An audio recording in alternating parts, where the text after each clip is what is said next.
Me llamo Amalia Cebrián. Tengo 70 años y vivo en un piso antiguo en el casco histórico de Segovia.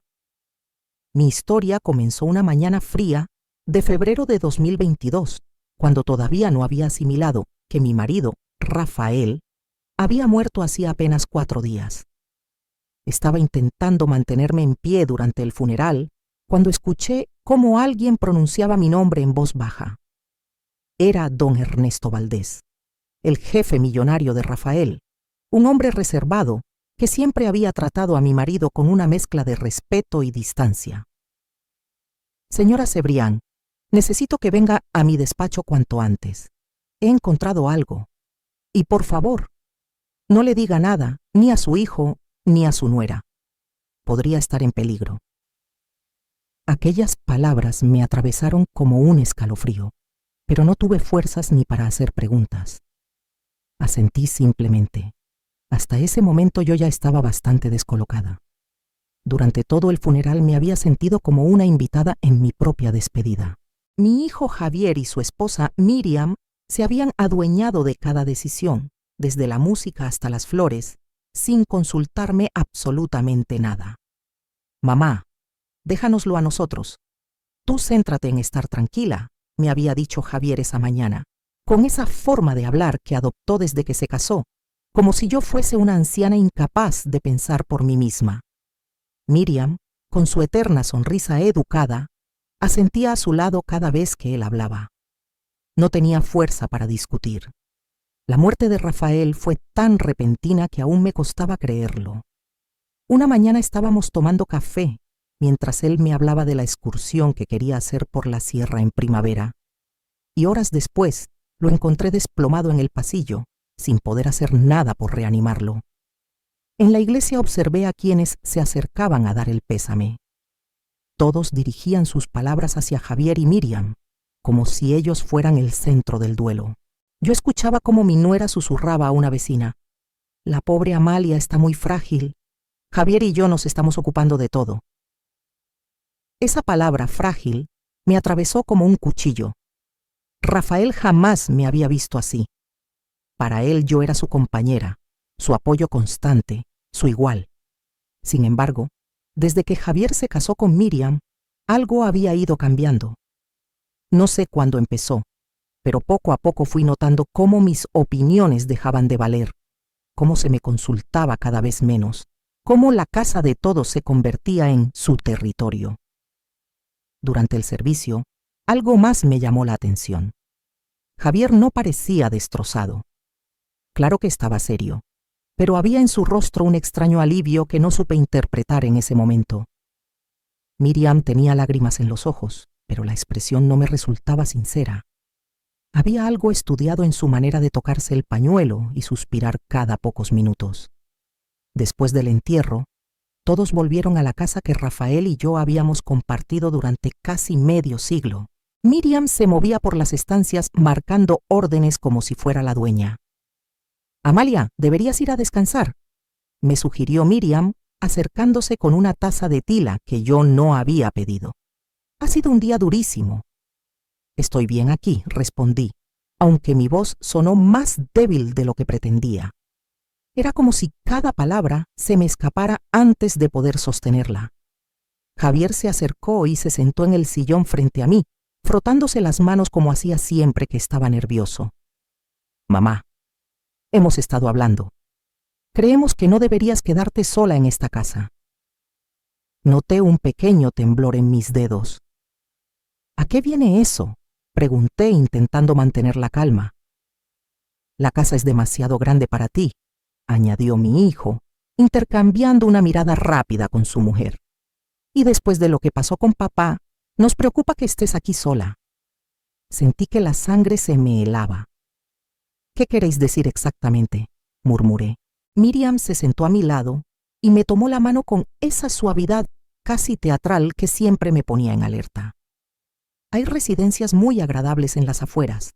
No son asilos, son comunidades para mayores, con actividades, servicios médicos, gente de tu edad. Estarías más cuidada». «Yo no voy a ninguna residencia», dije firme, sintiendo cómo aquella indignación inesperada me devolvía un poco de dignidad. Esta es mi casa, la que Rafael y yo construimos con nuestro esfuerzo durante casi 50 años. Lo sabemos, mamá, insistió Javier, pero queremos lo mejor para ti. La conversación quedó suspendida por el sonido del teléfono. Javier se levantó para contestar y escuché su voz desde la cocina, aunque no pude entender sus palabras. Cuando volvió, tenía el ceño fruncido. Era alguien de la empresa de papá, informó con visible molestia. Querían hablar contigo sobre unos documentos. ¿Qué documentos?, pregunté incorporándome. No lo sé. Les he dicho que ahora no estás en condiciones, que cualquier asunto pueden tratarlo conmigo. Su tono me pinchó como una espina. Javier, tu padre trabajó 30 años allí. Si necesitan hablar conmigo, tengo derecho a hacerlo. Mamá, por favor, no te preocupes por ese tipo de cosas. Nosotros nos ocuparemos del papeleo. Tú descansa. Aquella frase, nosotros nos ocuparemos, empezó a resonar en mi cabeza como un tambor inquietante. Esa noche, cuando por fin se marcharon y la casa quedó en silencio, me senté en la cama que Rafael y yo habíamos compartido durante tantas décadas. La habitación parecía más grande sin él, más fría. Había intentado ser fuerte durante el día, pero la soledad me golpeó con fuerza. Entonces sonó mi teléfono móvil. El número no estaba guardado, pero reconocí la voz al instante. «Señora Cebrián», dijo una voz masculina. «Sí, don Ernesto», respondí, sintiendo de nuevo el escalofrío del funeral. «Lamento molestarla a estas horas», continuó él. «Rafael era un hombre excepcional. Ya se lo dije hoy, pero hay algo más que no pude explicarle en la iglesia». «¿Qué tipo de asunto, don Ernesto? ¿No puede explicármelo por teléfono?» Hubo una pausa. Su voz bajó casi a un susurro. «Prefiero no hacerlo. ¿Podría venir mañana a mi despacho a las 10 de la mañana? Y por favor, es esencial que no comente nada con su hijo ni con su nuera». Su esposo fue muy específico con eso. Sentí un escalofrío recorrerme la espalda. Algo en su tono no dejaba espacio para dudas. Lo que iba a decirme cambiaría mi vida para siempre. «Es algo importante, señora Cebrián». Cuando escuché esas palabras de don Ernesto Valdés, sentí cómo mi corazón empezaba a latir con una fuerza casi dolorosa. Me llevé una mano al pecho para intentar calmarme, pero no lo conseguí. «¿Qué tipo de asunto, don Ernesto? ¿No puede explicármelo por teléfono?» «No, prefiero no hacerlo. ¿Podría venir mañana a mi despacho a las 10 de la mañana? Y por favor, es esencial que no comente nada con su hijo ni con su nuera». Su esposo fue muy específico con eso. El aire se me quedó atrapado en los pulmones. ¿Rafael dio instrucciones? ¿Sobre qué? ¿Por qué mantenerlo en secreto? Hubo una pausa larga, cargada de algo que no supe interpretar. «Señora Cebrián, venga mañana. Su esposo me pidió que si ocurría lo que todos temíamos, hablara con usted, y solo con usted». La línea se cortó. Me quedé en la oscuridad del dormitorio, sosteniendo el móvil con las manos temblorosas, como si estuviera sujetando una bomba a punto de estallar. Rafael había previsto algo, había dejado instrucciones y, por un motivo que desconocía, excluía por completo a Javier y Miriam. Por primera vez desde que murió, sentí como si su voz me llegara desde algún lugar lejano, advirtiéndome, empujándome a no dejarme arrastrar por esa fragilidad que todos me adjudicaban. Algo estaba mal, muy mal, y yo era la única que podía averiguar qué era. A la mañana siguiente me levanté con una determinación que no recordaba haber sentido en años. Elegí con cuidado el traje azul marino que a Rafael tanto le gustaba, el que él decía que me hacía parecer una mujer capaz de sostener el mundo si hacía falta. Quizá hoy lo necesitaba. Javier llamó temprano, como había hecho desde el funeral. «¿Cómo has dormido, mamá? Miriam y yo estábamos pensando que podrías venir a casa unos días. No es bueno que estés sola». «Estoy bien, hijo», respondí intentando sonar natural. De hecho, tengo que salir esta mañana. Hubo un silencio tenso. ¿Salir? ¿A dónde? Mi mente reaccionó rápido. A la farmacia. Se me han acabado las pastillas de la tensión. Puedo llevarte yo.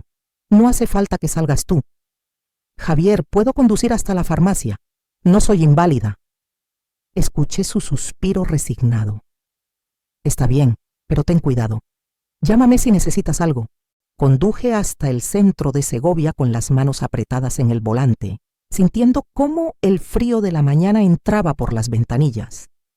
El edificio donde trabajaba don Ernesto era uno de los más modernos de la ciudad, con cristales que reflejaban el cielo gris. La recepcionista me condujo hasta la planta ejecutiva. Nunca había estado allí. La oficina de don Ernesto imponía enormes ventanales con vistas a toda Segovia, muebles oscuros, un silencio elegante. Cuando él se levantó para recibirme, noté una preocupación sincera en sus ojos. Señora Cebrián, gracias por venir. Por favor, siéntese. Me acomodé en la silla de cuero frente a su escritorio, sintiéndome más fuera de lugar que nunca. Antes de nada, comenzó con voz grave. Quiero que sepa que Rafael fue uno de nuestros empleados más valiosos. En 30 años nunca recibimos una sola queja de su trabajo. Aquel elogio, en cualquier otro momento, me habría reconfortado, pero hoy solo aumentó mi inquietud. Gracias, murmuré, aunque algo en su tono me decía que aquello era solo el comienzo. Don Ernesto Valdés se levantó con un gesto lento y se dirigió a un archivador metálico situado detrás de su escritorio. Sacó una carpeta gruesa, de un azul desgastado, y la colocó con delicadeza frente a mí, como si contuviera algo frágil. Señora Cebrián, durante los últimos 6 meses de vida de Rafael, él vino a verme varias veces con preocupaciones muy concretas. Sentí un nudo en el estómago. Miré la carpeta sin atreverme a abrirla.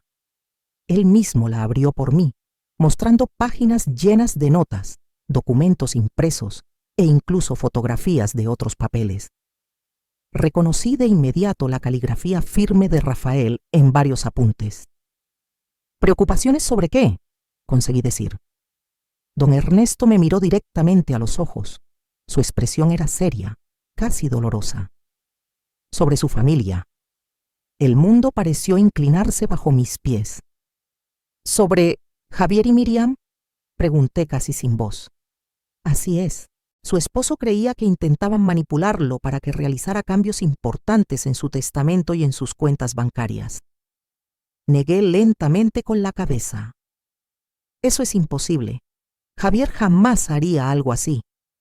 Lo entiendo, señora Cebrián, pero necesito que escuche lo que Rafael me dijo. Pasó una página y señaló una anotación escrita a mano. Sabía que, durante los últimos 8 meses, su hijo y su nuera lo visitaron varias veces cuando usted no estaba en casa. Mi respiración se volvió más corta. No, yo no lo sabía. Rafael sospechaba que intentaban persuadirlo para que dejara todo preparado de manera que Javier tuviera control legal inmediato sobre sus decisiones financieras y médicas si algo le ocurría. Me llevé la mano al pecho. No puede ser cierto. Don Ernesto colocó otra hoja frente a mí, una fotocopia de un documento legal parcialmente completado. Al ver la firma de Rafael en la parte inferior, tachada con fuerza, sentí un escalofrío. Rafael me entregó esto hace 3 meses. Me dijo que Javier insistió mucho en que lo firmara, asegurando que así usted estaría protegida. Leí las primeras líneas. Era una transferencia de poder legal total hacia mi hijo. Javier habría tenido acceso absoluto a nuestras cuentas y autoridad sobre mis decisiones médicas si Rafael moría o quedaba incapacitado. Pero no lo firmó, susurré. No, y precisamente eso empezó a preocuparle. Según me contó, Javier se enfadó cuando él se negó. Mi mente comenzó a unir recuerdos recientes que hasta ese momento había pasado por alto.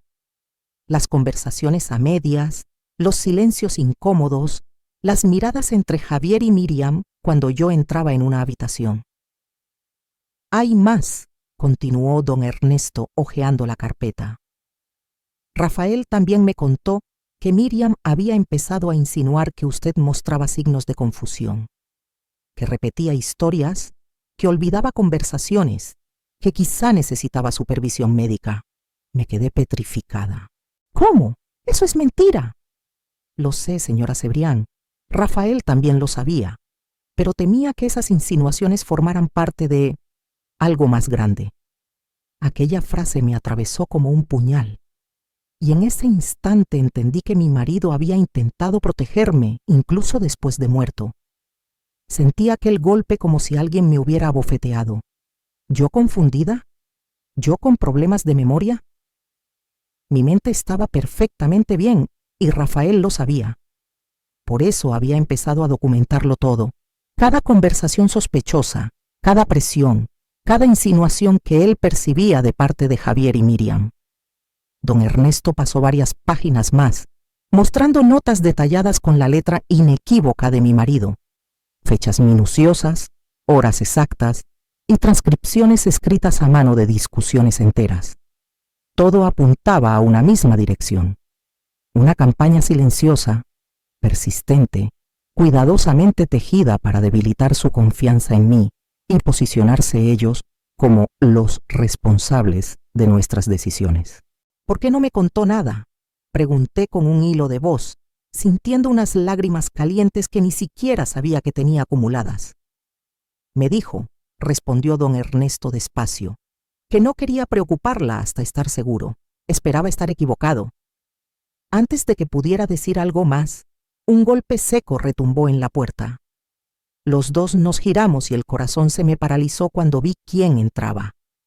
Javier y Miriam estaban allí, de pie en el umbral, con expresiones que mezclaban sorpresa y algo mucho más oscuro. «Mamá», dijo Javier, con un tono que jamás le había escuchado, «¿qué estás haciendo aquí?». Miriam avanzó un paso con esa sonrisa suya, amable por fuera y venenosa por dentro. «Amalia, nos hemos llevado un susto enorme cuando no te hemos encontrado en casa. ¿Por qué no nos avisaste de que venías aquí?». Don Ernesto se puso en pie muy despacio y pude ver la tensión en su mandíbula. «Señor Javier, señora Miriam, no los esperaba». Javier entró en la oficina con una naturalidad que me resultó insoportable.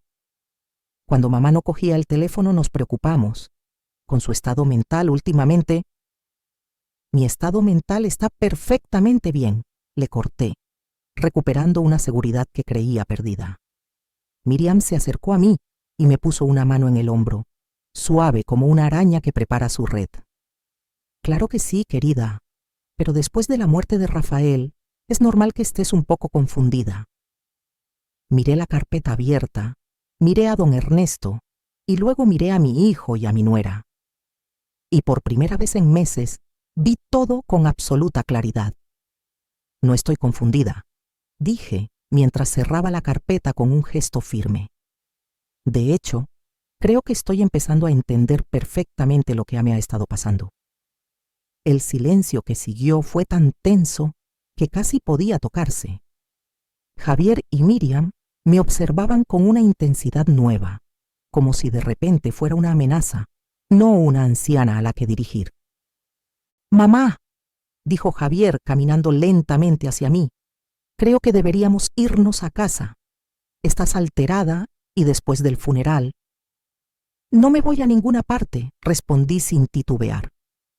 Don Ernesto se aclaró la garganta. «Señor Javier, señora Miriam, esta conversación es privada entre su madre y yo. Les agradecería que la respetaran».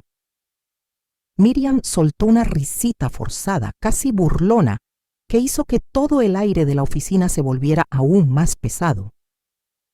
«Con todo respeto, don Ernesto», intervino Miriam antes de que él saliera del despacho. «Amalia ha estado muy frágil desde la muerte de Rafael. No creemos que sea apropiado que tome decisiones importantes sin supervisión familiar». «¿Supervisión familiar?», repetí, sintiendo cómo la indignación me subía por el pecho como un fuego que llevaba demasiado tiempo apagado. Tengo 70 años, no soy una niña.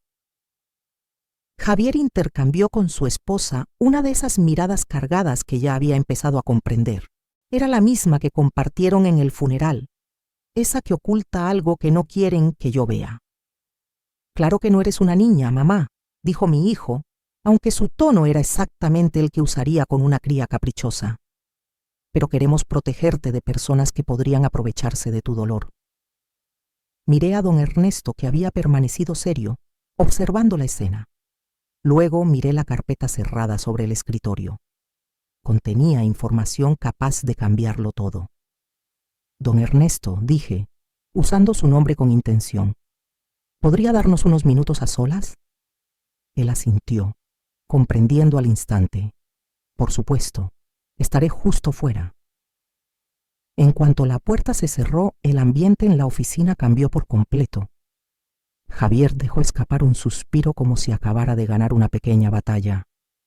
Mamá, no sé qué te ha dicho ese hombre, pero la gente puede ser muy manipuladora cuando hay dinero de por medio.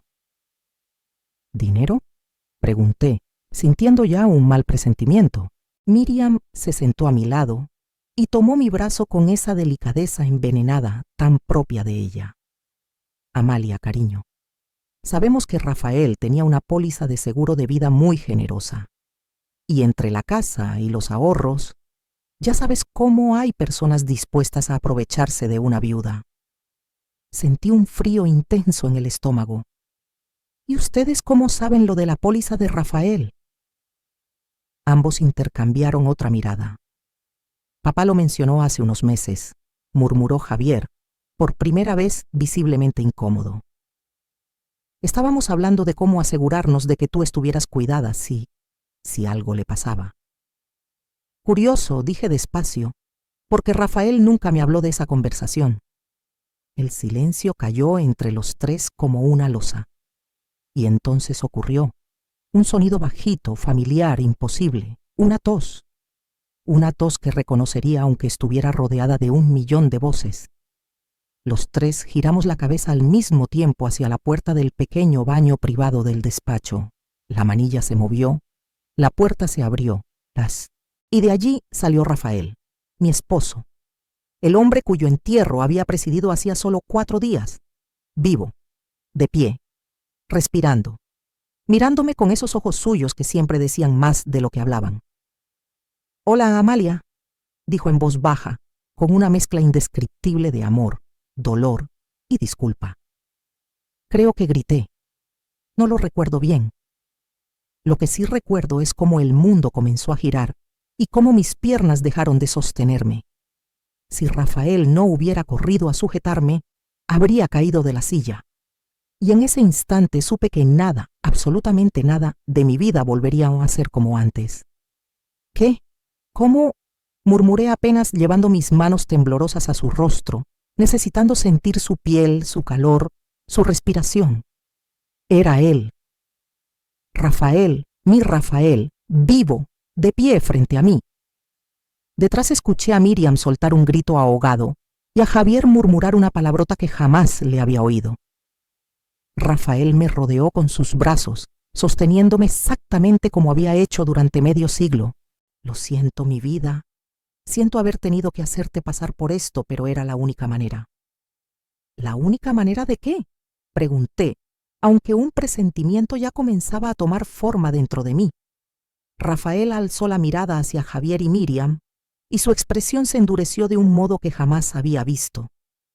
La única manera de protegerte de ellos, dijo sin vacilar. Javier reaccionó primero, la voz quebrada por la incredulidad.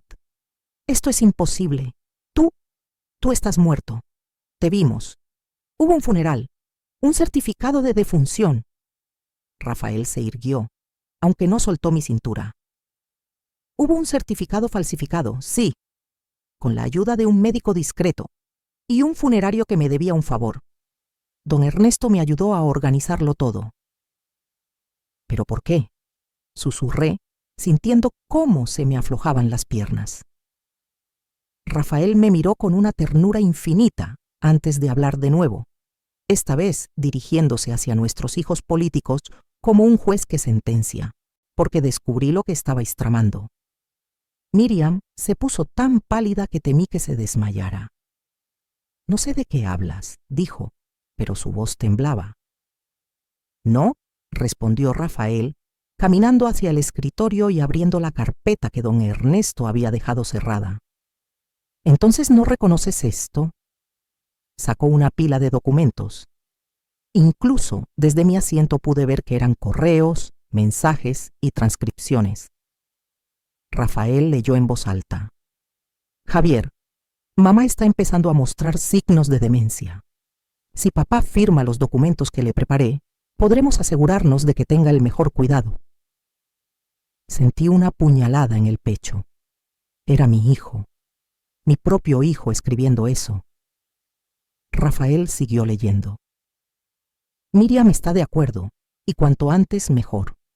La casa sola vale casi 700.000 euros, y eso sin contar los ahorros de toda su vida». Tuve que sentarme. Aquello no era un malentendido. Era un plan meticuloso. Querían declararme incapaz. Dije casi sin voz. Querían decidir por mí, deshacerse de mí. «Está sacado de contexto», exclamó Javier desesperado. «Estábamos preocupados por ti. Solo queríamos asegurarnos de...». «¿Aseguraros de qué?», lo interrumpió Rafael, su voz resonando como nunca. «¿De poder controlar su vida? ¿De ingresarla en una residencia para vender esta casa y vaciar nuestras cuentas?». Miriam dio un paso adelante temblando de rabia. «Esto es absurdo, Rafael. Fingir tu muerte es un delito. Hay documentos falsos, certificados. Has cometido un crimen». «Sí», dijo Rafael con calma, sin apartar la vista de ellos.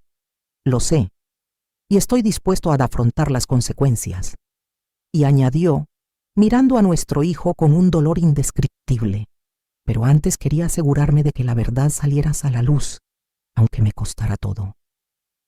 Pero antes quería que Amalia supiera la verdad sobre lo que habéis estado planeando». Rafael se inclinó hacia mí y tomó mis manos entre las suyas.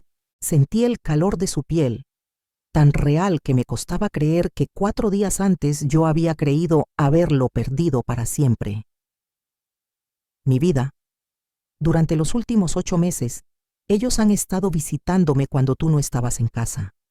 Al principio pensé que lo hacían porque se preocupaban por nosotros, pero poco a poco me di cuenta de que cada conversación tenía un objetivo: convencerme de que estabas perdiendo facultades, que necesitabas supervisión, que sería irresponsable, incluso egoísta, no dejar todo preparado para protegerte.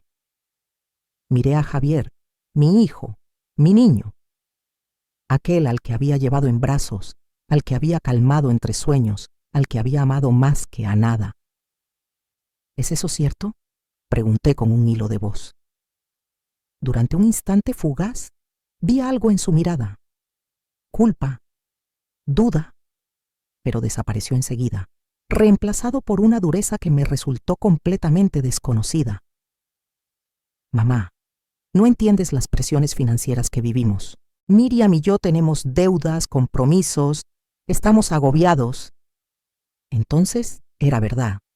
Todo lo que Rafael había descubierto era verdad. Sentí una punzada de dolor y humillación. Rafael apretó mis manos con fuerza. Cuando supe lo que estaba pasando, contraté a un investigador privado. Descubrimos que Javier tiene deudas de juego por más de 150.000 euros y que Miriam ha estado usando tarjetas de crédito a tu nombre sin que tú lo supieras. Sentí que el suelo se abría bajo mis pies. «¿Tarjetas a mi nombre?». «3», respondió Rafael con suavidad, como si temiera romperme, con una deuda total de 42.000 euros. Miriam explotó. «Ya basta, Rafael. No sé qué clase de locura es esta, pero se acabó. Amalia, vámonos. Tu marido ha perdido el juicio». Pero yo no me moví. Por primera vez en muchos meses, quizá muchos años, todo tenía sentido. Las visitas constantes, los susurros al verme entrar, las insinuaciones sobre mi memoria. la insistencia en ingresarme en una residencia, la prisa por tomar decisiones justo después del funeral. No era protección, era preparación. Preparación para deshacerse de mí. No me voy a ninguna parte, dije finalmente. Mi voz sonó fuerte, firme, desconocida incluso para mí. Pero creo que vosotros sí deberíais iros. La expresión de Javier cambió al instante. Ya no veía a mi hijo. Veía a un desconocido que acababa de perder algo que creía asegurado.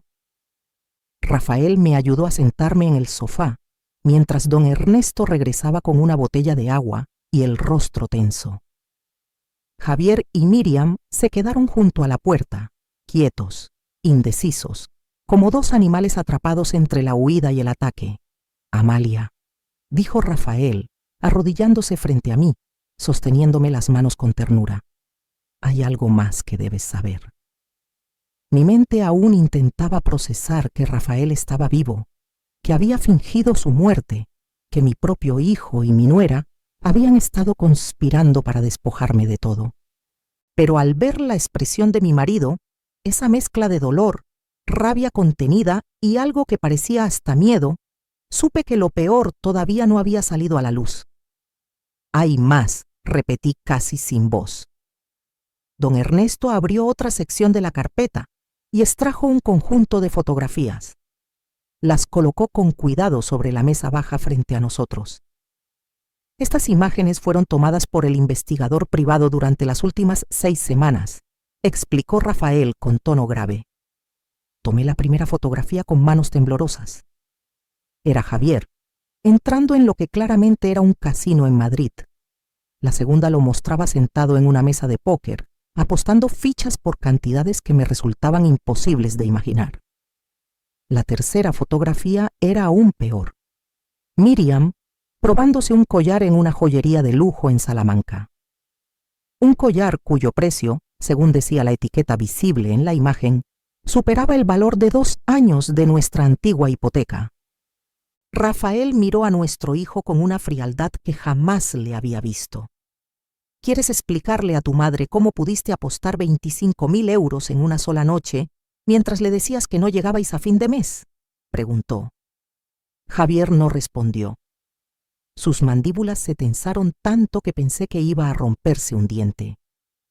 O quizá, continuó Rafael, puede explicarlo Miriam, como ese collar de 12.000 euros que compró la semana pasada, cuando supuestamente estabais ahogados económicamente. La fachada de dulzura de Miriam se hizo añicos.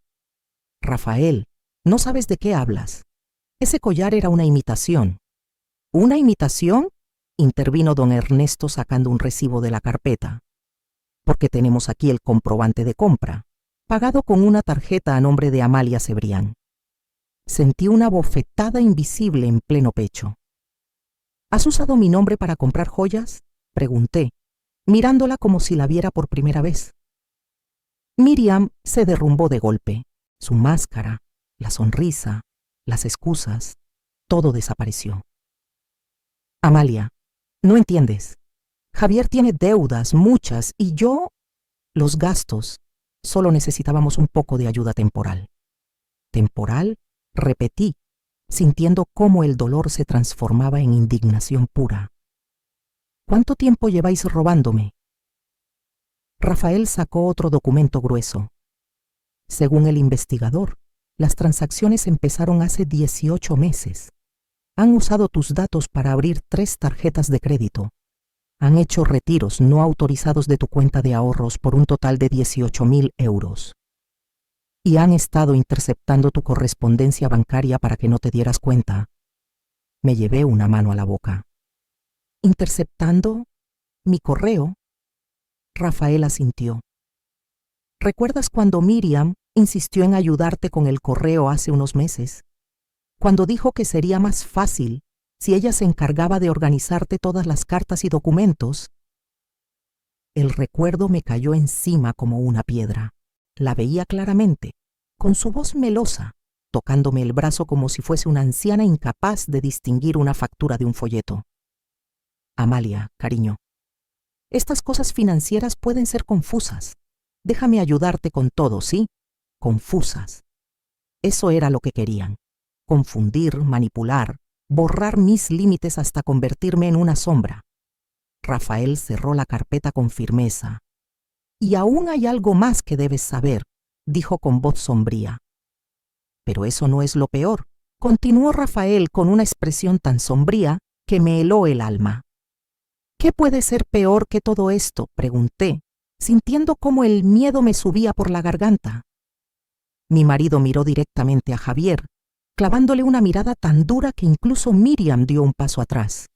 Cuéntale a tu madre el plan para ingresarla en una residencia.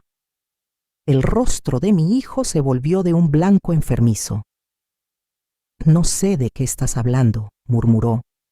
No, intervino don Ernesto, abriendo un cajón y sacando una pequeña grabadora plateada. Porque tenemos esto. Pulsó un botón y la voz de Javier llenó la oficina con una claridad aterradora. Miriam, tenemos que acelerar el plan. Papá está empezando a sospechar y mamá no está tan confusa como esperábamos. Sentí un latigazo en el estómago. La voz de Miriam respondió en la grabación.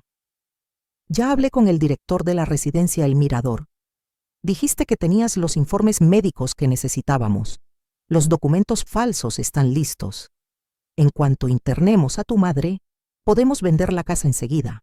El mercado está buenísimo ahora mismo. Me llevé una mano al pecho. Documentos falsos. Una residencia seleccionada. Mi casa puesta en venta. La voz de Miriam siguió sonando. ¿Y si Rafael se opone? La respuesta de Javier fue un puñetazo directo al corazón. Rafael no será un problema durante mucho tiempo. Rafael pausó la grabación. Me miró con unos ojos llenos de un dolor insoportable. Esa llamada fue grabada hace 3 semanas, Amalia. 3 semanas antes de que fingiera mi muerte. El silencio en la oficina se volvió tan denso que costaba respirar. Miré a mi hijo, buscando desesperadamente alguna señal de que aquello no podía ser real. ¿Rafael no será un problema durante mucho tiempo? ¿Qué significa eso, Javier?, pregunté con la voz rota. Él bajó la mirada, sus labios temblaron, pero sus palabras fueron vacías. Mamá, estás sacando esto de contexto. Solo estábamos preocupados por papá. Su tensión estaba alta, estaba muy estresado. ¿Estás diciendo?, intervenía Rafael poniéndose en pie, que estabais esperando que muriera de manera natural? Miriam dio un paso adelante, su máscara completamente caída. Rafael, no seas dramático. Solo estábamos siendo realistas. Amalia va a necesitar cuidados tarde o temprano. Era mejor planificar. ¿Planificar?, repetí. ¿O acelerar el proceso? Don Ernesto sacó entonces otro documento de la carpeta. Amalia, esto tal vez sea lo más duro de escuchar. Me entregó un informe médico. Mis manos temblaron al leer la primera frase. La paciente muestra signos claros de demencia temprana. Un diagnóstico falso. Mi sentencia. La prueba para encerrarme. Mis piernas se aflojaron y supe que mi propia familia había intentado borrarme viva. Episodios de confusión, pérdida de memoria a corto plazo, desorientación. Se recomienda evaluación para cuidado a tiempo completo. Leía esas palabras una y otra vez, sin poder asumir que estaban escritas sobre mí. Esto es una mentira, dije finalmente. Mi voz salió tan baja que apenas me oí. Nunca he visto a este médico. ¿Doctor Marcos Enríquez? Ese nombre no me suena de nada. Es el médico de Miriam, respondió Rafael con un suspiro. Alguien dispuesto a firmar un diagnóstico falso a cambio de 5.000 euros. Miré a Miriam, la mujer a la que había abierto mi casa durante 5 años, a la que había tratado como a una hija. ¿Has pagado a un médico para que certifique que tengo demencia?, pregunté sintiendo cómo se me rompía algo por dentro. Amalia, tienes que entender, tartamudeó ella, con los ojos llenos de un pánico que ya no podía disimular. Estábamos intentando protegerte. ¿Protegerme de qué?, grité, sorprendida de la fuerza que salió de mis pulmones. De ti misma, explotó Javier. Mamá, eres mayor. Tu mente ya no es la que era. Miriam y yo vemos cosas que tú no ves. Rafael se colocó delante de mí como un escudo. Amalia no tiene ningún problema mental. El problema es que vosotros habéis estado gaslighteándola durante más de un año para hacerle creer que estaba perdiendo la cabeza mientras os preparabais para robarle todo. ¿Gas qué?, pregunté perdida. Gaslighting, explicó don Ernesto con tono grave. Es una forma de manipulación psicológica en la que te hacen dudar de tu propia percepción. Rafael se sentó a mi lado y tomó mis manos. Mi vida, ¿recuerdas hace meses cuando no encontrabas las llaves del coche? Miriam insinuó que quizá era porque tu memoria fallaba. Asentí. Había sido angustioso. Pues las encontramos en el bolso de Miriam, dijo Rafael con suavidad. Ella las había cogido. Sentí un escalofrío. ¿Y recuerdas cuando no encontrabas tu medicación para la tensión? Javier dijo que probablemente la habías perdido tú. Mi respiración se entrecortó. Sí, claro que me acuerdo. Pues también estaba en el coche de Javier. Mi corazón comenzó a latir tan fuerte que pensé que me iba a desmayar. Poco a poco, Rafael empezó a enumerar cada situación que yo había interpretado como señales de deterioro. La vez que no pude encontrar mi cartera. La tarde en que Miriam insistió en que yo había repetido la misma historia 3 veces. El día que llegué tarde a una cita médica porque juraban que yo había apuntado mal la hora. Cada uno de esos episodios había sido fabricado. Durante meses, continuó Rafael, han estado haciéndote dudar de tu propia mente, preparando el terreno para declararte incapaz. Miré a Javier y Miriam, 2 personas que había amado, defendido, protegido. ¿Por qué?, susurré, con una mezcla de dolor y rabia. Somos familia. La palabra familia cayó en la habitación como un golpe seco, y ninguno de los 2 se atrevió a sostenerme la mirada.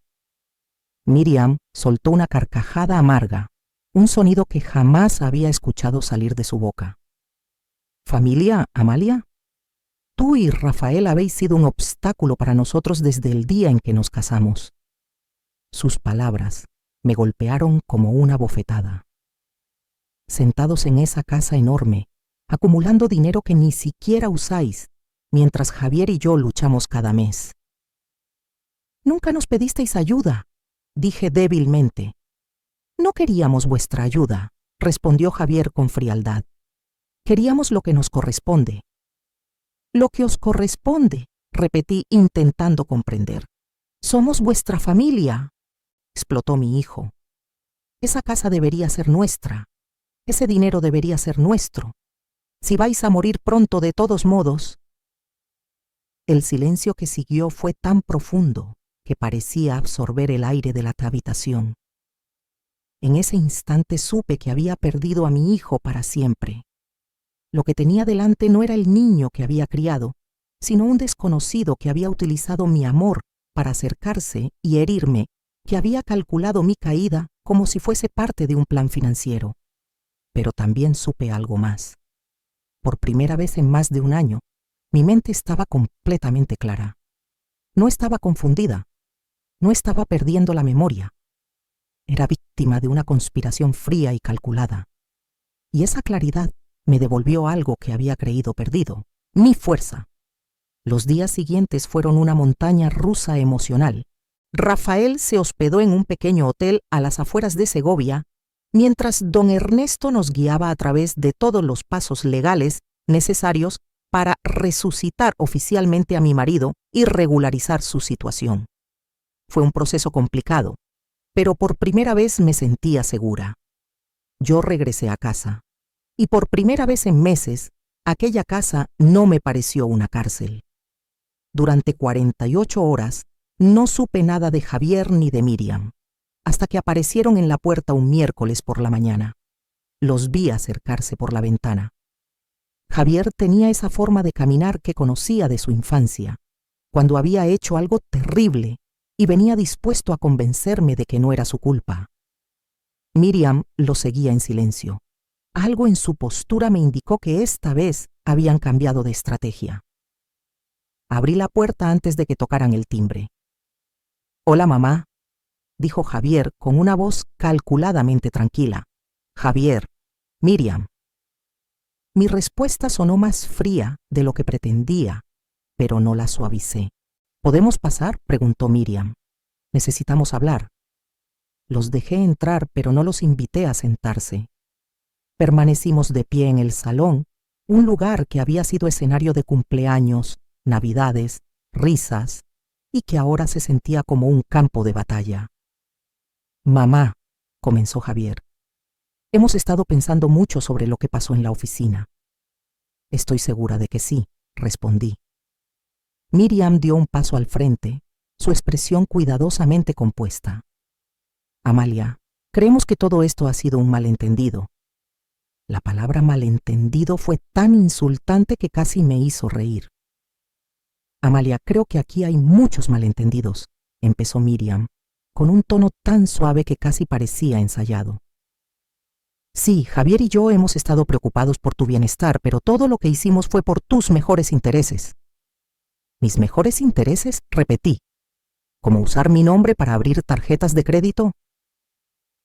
«Esas tarjetas eran para emergencia», intervino Javier enseguida, «para gastos que pudieran surgir por tu cuidado». «¿Emergencias como un collar de 12.000 euros?», respondí.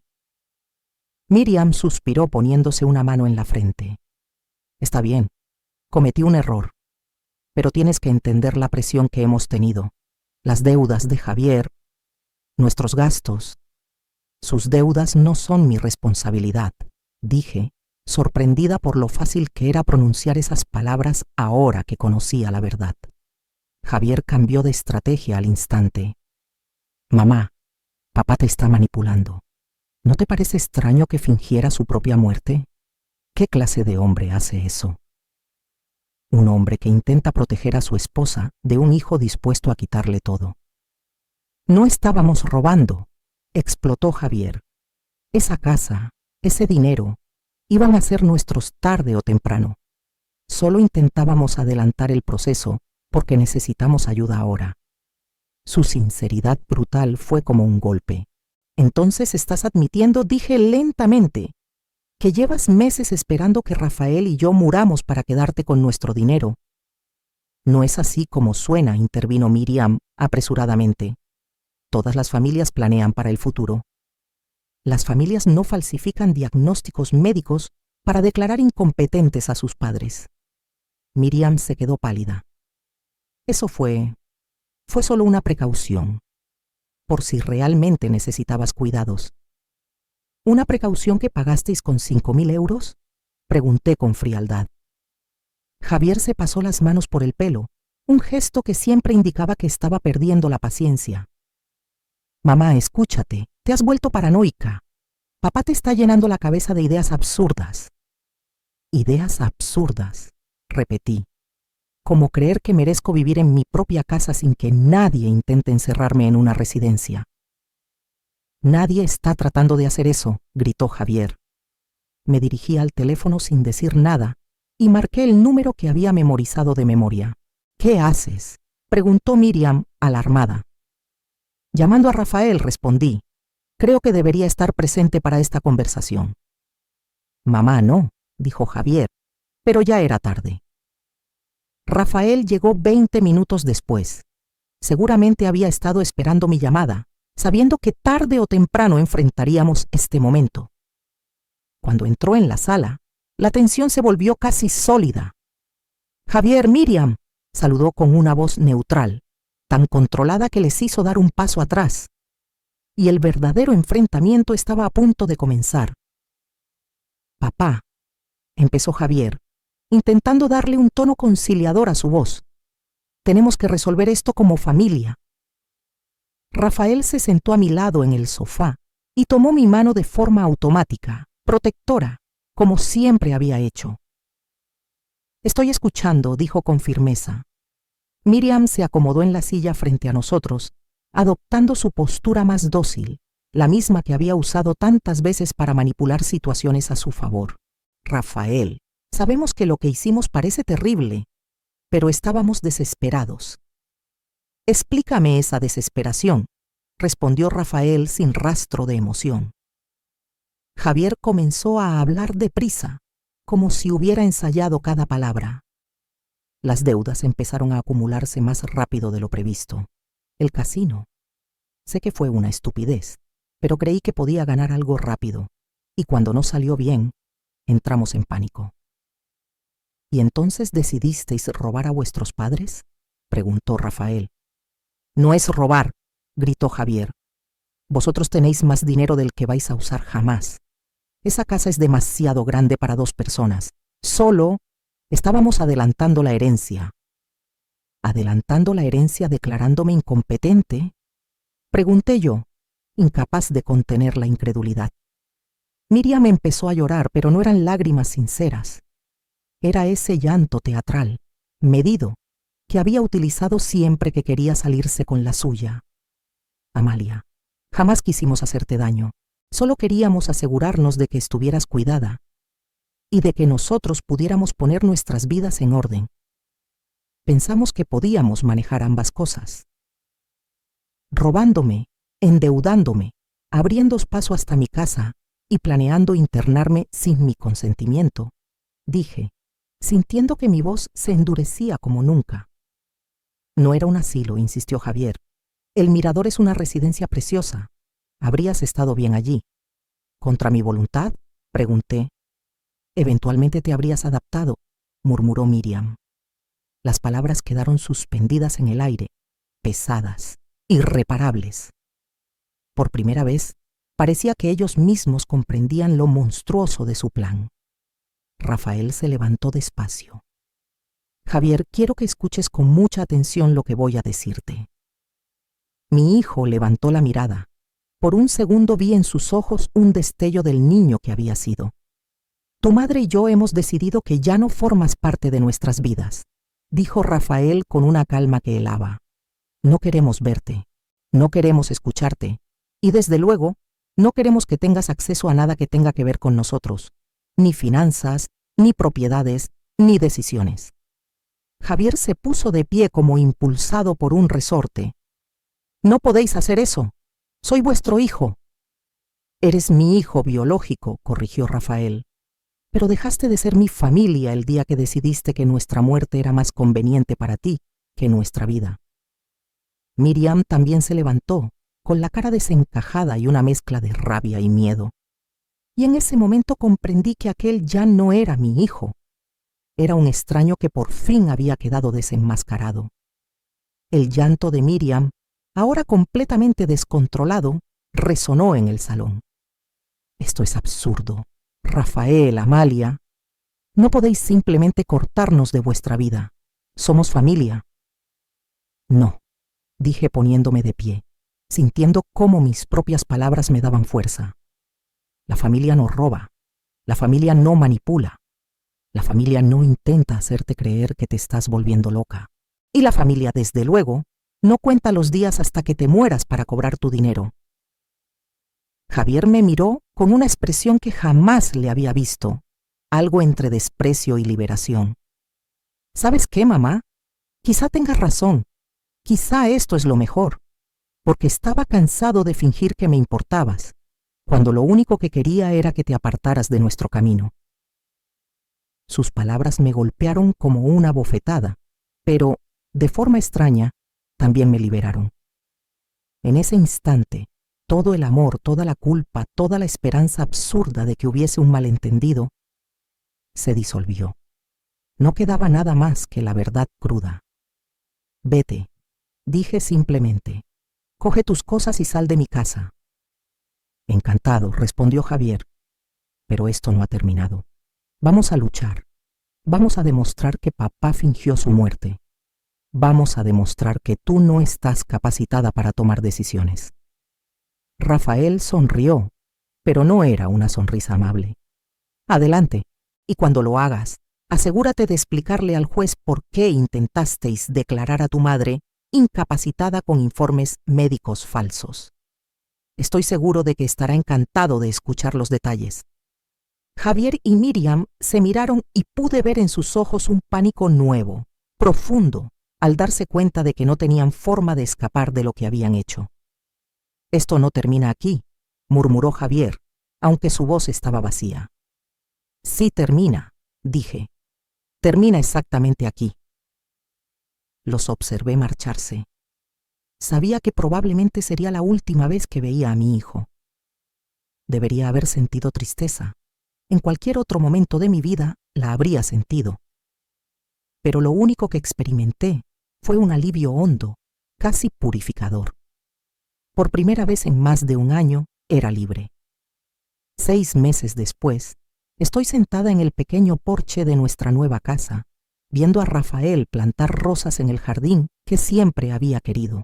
Nos mudamos a un pueblo tranquilo, a 3 horas de Segovia, donde nadie conoce nuestra historia y donde podemos ser simplemente Rafael y Amalia, una pareja de jubilados que intenta reconstruir su vida.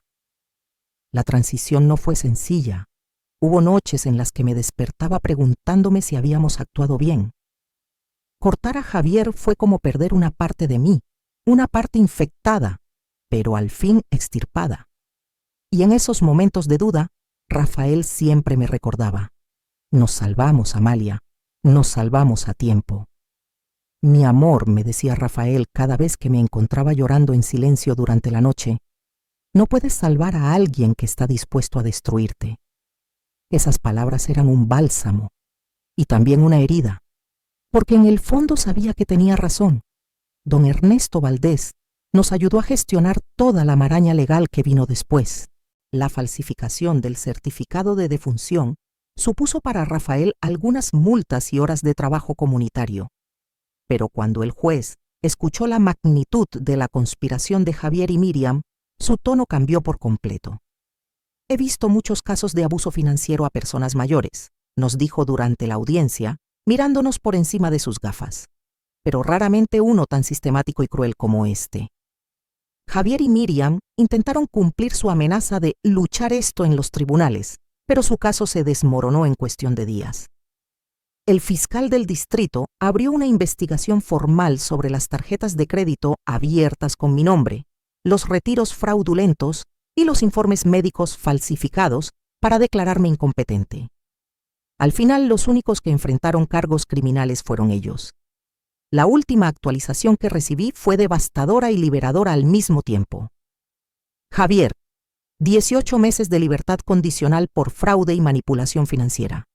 Miriam, sin licencia de enfermería, tras descubrirse su papel en la falsificación de documentos médicos. Se divorciaron 6 semanas después, cada uno culpando al otro, como si ninguno hubiera sido capaz de mirarse en el espejo. No siento satisfacción por su caída, solo siento cierre, como cuando por fin cierras un libro que te ha mantenido atrapada en una pesadilla. Vendimos la casa de Segovia, aquella donde criamos a Javier. Estaba demasiado llena de recuerdos rotos, demasiadas esquinas que me dolían. Y en algo tenían razón. Era demasiado grande para 2 personas. Con el dinero compramos esta casa más pequeña en Esperanza, un pueblito rodeado de montes. Rafael tiene por fin su huerto, y yo despierto cada mañana con una luz que parece nueva, como si la vida se hubiese empeñado en demostrarme que aún quedaba mucho por vivir. Pagamos todas las deudas que Javier y Miriam habían generado en nuestro nombre, no porque se lo debiéramos, sino porque queríamos cortar el cordón de una vez por todas. Empezar limpios, sin fantasmas financieros ni emocionales. ¿Crees que Javier algún día entenderá lo que hizo?, le pregunté a Rafael una tarde, mientras preparábamos la cena, envueltos en un silencio cómodo. Rafael dejó el cuchillo, levantó la vista y me miró con los mismos ojos que me enamoraron hace 46 años. No lo sé, Amalia, pero ya no es nuestra responsabilidad enseñárselo. Esa frase me atravesó el alma. Durante décadas había sentido que Javier era mi deber, mi misión. Incluso cuando era adulto, incluso casado, seguía siendo mi niño, pero algunos adultos eligen caminos que sus propios padres no pueden recorrer con ellos. A veces, el amor más profundo consiste en soltar. La vida aquí es distinta, suave. Clara y Roberto, los vecinos, nos invitaron a cenar la semana pasada. Reímos más en 2 horas que en todo el último año, y por primera vez en mucho tiempo sentí que el futuro no me daba miedo. Durante la conversación, Clara mencionó algo que me dejó en silencio durante unos segundos. Cortamos relación con nuestro hijo hace 10 años. Lo dijo sin dramatismo, como quien habla de una herida que ya ha cerrado. Era adicto, explicó con un suspiro suave. Y cada vez que intentábamos ayudarle, nos arrastraba a su caos. Al final tuvimos que elegir entre salvar nuestro matrimonio y nuestra cordura, o seguir dejándonos destruir lentamente. ¿Fue muy difícil?, pregunté, aunque ya conocía la respuesta. Roberto tomó la mano de su esposa con una ternura que me conmovió. La decisión más dura de nuestra vida, dijo, pero también la que nos salvó. No me había dado cuenta hasta ese momento de cuánto necesitaba escuchar que no éramos los únicos padres del mundo que habían tenido que tomar una decisión tan extrema como alejarse de un hijo para sobrevivir. Me sentí menos sola, menos rota, menos...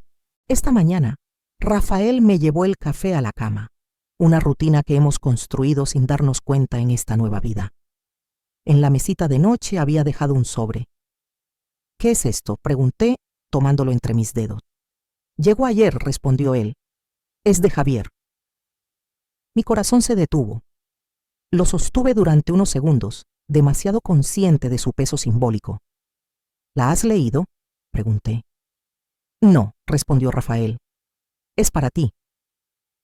Abrí la carta lentamente.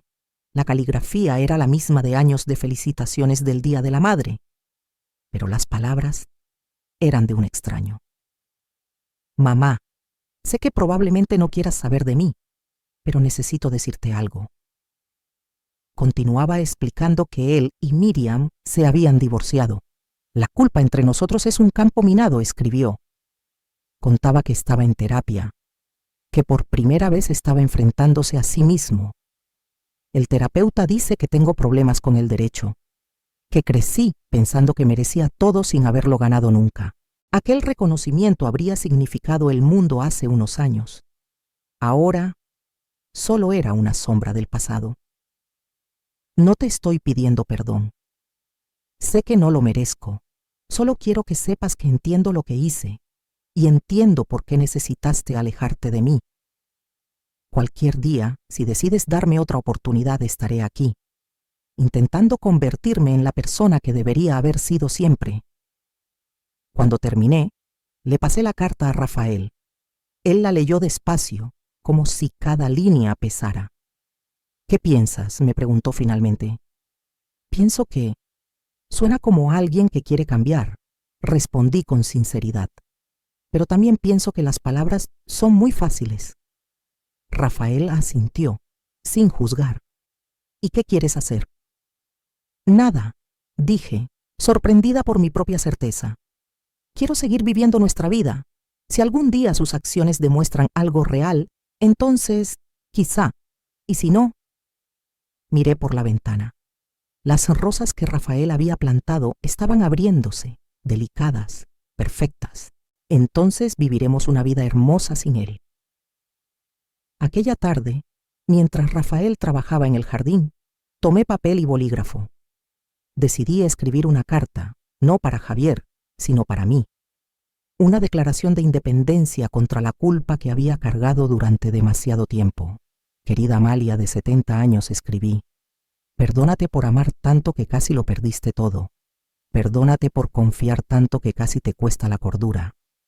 Perdónate por creer que el amor familiar siempre es incondicional, pero también celebra tu fortaleza.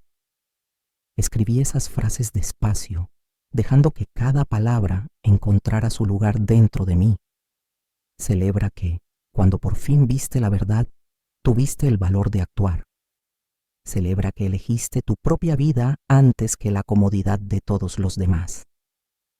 Esa noche, mientras Rafael y yo nos preparábamos para dormir en nuestra Yosemite, habitación con vista a las montañas, él me preguntó, Amalia, ¿te arrepientes de algo? ¿De cortar a Javier por completo? No, respondí sin dudar. ¿De no haber visto las señales antes? A veces, añadí.